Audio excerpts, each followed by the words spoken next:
Hey everyone, this is Ryan from Actually Agents. This is a segment where we talked about how you can grow your real estate business utilizing YouTube. It's a great listen, and we had the pleasure of the broke agent joining us live on stage. We're live every Thursday. Hope to see you at the next one. For the Yep. mastermind. But going back to Steven's original question about like TikTok versus Instagram, and Eric, I don't know if you agree with me here, but I always tell agents if I could go back and restart, I wish I had grown a YouTube following. And like, 100%. yeah, YouTube, I rank it like this in terms of effort versus reward. YouTube is high effort, high reward. Instagram's like medium effort, medium high award. And like TikTok, probably because I'm ignorant on the platform and not growing on there, maybe it is high effort, but it just seems low effort, low reward. 100% agree. There's this guy, Yeah, Zach. but YouTube wouldn't it be? I'm sorry. Go ahead. No, you got it. Well, I was just gonna say for YouTube though, wouldn't that be really difficult to get any kind of following on that or to get any value out of that? No, I'm not knocking it. I mean, obviously it's a great thing, but wouldn't that be really difficult to build that? Think of it like this: the ratio one YouTube follower is worth 100 Instagram followers and 1,000 TikTok followers. I also Like one bought in follower. And when I say Really? follower, I'm not talking someone who just subscribes to you. I'm talking about someone who's bought into you as a brand. I think like YouTube's the highest. Like one YouTube subscriber who's bought in and watches your stuff, if you're doing long form content, is worth 1,000 TikTok followers. I just wanted to step in. We've had someone up here move in with Martha, I believe her name is. She does not have that many subscribers, and she genuinely gets leads and closes business through YouTube because she's uploading content that's super niche, or like Ken Pozak. It's, 10 things you love about XYZ state or Florida or whatever in this city. You get 1,000 views on that. That's very good, especially because people are searching up those videos because they want to move and they want to know what the place is like. So I think YouTube is really good in terms of searching and getting there and being on the results. You're not going on Instagram searching top 10 food places in Florida or whatever city and whatnot. So YouTube is a very long-term and beneficial play, in my opinion. And the content's more evergreen too. It's like Instagram, the life of an Instagram post is like max 3 days. Maybe a little longer if like you get the reels juice and you post a reel. TikTok is like seems like 2 or 3 hours. Like unless it pops off, it's not going to pop off, but YouTube like random videos, we see it on our channel, very small channel, but we have some weird videos that just get like above average views.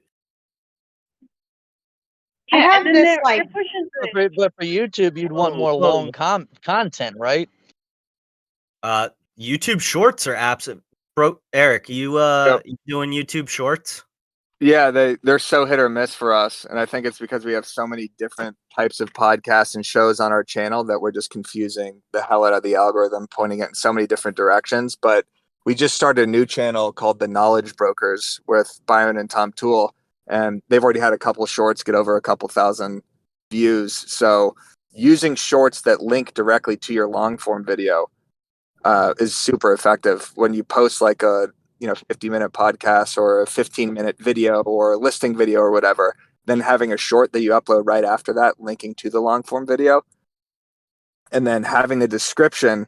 What we realized with the shorts is the description, the title is also so important. I mean, that's not like new information, but like we were kind of just uploading the shorts with a similar title to the long form video, but you have to make the titles for the shorts super clickbaity, and then the description has to be not the same description as the long form video. It has to be like a unique description that is describing what's happening in the actual video. So you can't get lazy with how you upload the shorts either. I was listening to the Lex. What? You heard that? Yeah, I know. I was just saying, I was listening to the Lex Friedman podcast with Mr. Beast last night, and he mentioned that, how key the title is. It's almost got to give you like a sense of urgency that if you're not clicking this, you are missing out. You're not going to grow your business because you're not clicking this, or you're not going to grow on Instagram because you're not clicking this. Not that is what he was saying was one of the really key things about growing on there, as well as thumbnail and get it and it being good content. But yeah, that's why anti-titles, I don't know if that's what they're called, but that's why they work so well. If I do a video that's like 10 things agents must stop doing on Instagram now, the now is the urgency, and it's things that you have to stop, as opposed to saying, here are 10 things agents should do on Instagram. You're definitely more likely to click on that one that's urging you to do something now and begging you to stop doing something. So totally agree with that. Ooh, the anti-title. yeah. Mr. Beast was literally saying, like, yeah, the more like negative almost kind of thing just gives a person a sense of urgency. Like, I have to watch this. Like, I need to know. Yeah, and don't upload a short with the term balls deep in it. Okay. I caught Foreman on that earlier. I was like, bro, I went in and changed the title and the description. I don't think we should use balls deep on YouTube. You could also use, have you heard of TubeBuddy? It helps you with titles and thumbnails. It kind of like beta tests what you should put out. I have TubeBuddy. not. Yeah, I'm TubeBuddy. I haven't heard of that one. It's going in the mastermind thread. So what Yeah, do you use the short we to have, like, build up your 20 today. YouTube business? Well, the thing is, like, you can't just have an entire channel of shorts. I mean, I guess you can, but like Luca was saying, it's the long form, it's the evergreen, it's the fact that they're watching you for 10 or 15 minutes and that they really get to know you before they even, have you in the room for a listing presentation. That's why YouTube converts so much better. If it's just shorts, then you're basically just having another TikTok or Instagram on YouTube. So your shorts have to, speak to your long form. You have to make shorts from your long form. You can't just have a channel that's littered with shorts Hey, we're doing that. if you want it to convert.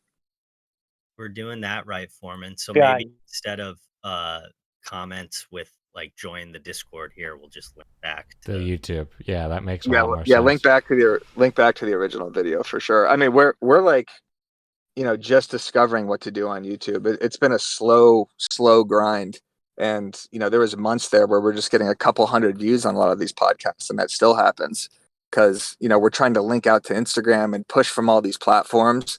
And it's like you're begging people to watch YouTube content, but YouTube, just as we were saying, it's so much about searchability and title and thumbnail. Like, you really need the YouTube algorithm to like work for you or like work by itself, right? Like if you're just driving external traffic to it with a link, or you're putting it in an email blast, they're just clicking on that video. If they click away from that video in the first 5-10 seconds, YouTube is not recommending your shit, in the near future. So it's really got to be like, how are people searching for this? And what could I put on this title or thumbnail that will make them click? Chelsea. Can you make the shorts from clips of your, like, say you put a long format up, like a 10-15 minute video. Should you put a different short up relating to that video, or could you cut like however long? I don't even know. I've never done a short. Could you cut a short out of the long format video and put that up? Yeah, you could cut a short from the long form video. So if you're in the YouTube app, I think it's in YouTube Studio, you could literally make a short from your own video. Oh. So you could also smart. you could organically upload from your camera roll, or you could do that. I bet YouTube, like, if you use their in-house software from your YouTube video, I bet it pushes it more than uploading. I mean, don't quote me on that, but no, I'm sure it does. We haven't tried it yet, just because we have so many clips that are already being created from the podcast that we're just re-uploading those. But then also, like, we were uploading like 4 YouTube shorts per podcast, and it just looked awful just because, it would recommend your most recent video or whatever, and it'd be a short with like no views. But after researching it, apparently YouTube just uses each video as its own. So it doesn't even like remember, I guess, from a shorts perspective, the last video you posted. So I guess you're not going to harm yourself if you post like back-to-back shorts, or if a short that you posted just before didn't perform that well. So I don't think it works like Instagram in that fashion where, if you had like 4 or 5 horrible posts in a row, Instagram's constantly telling the algorithm, like, all right, let's not share this person's stuff anymore. But I could just be talking out of my ass. I don't know. That's just kind of what we learned. It feels like that on Instagram anyway. Oh, I thought Like, you were saying it feels like I'm talking out of my ass. no. On It does Instagram, feel it like does that. feel like you can get caught in a death spiral. Oh, and like yeah. need Hell something yeah. to pop off to like bring you out of it. You know what the It trick really is? spikes your anxiety too. It does. Yeah. You're like in a content black hole, basically, where nothing you post is getting recommended to anybody.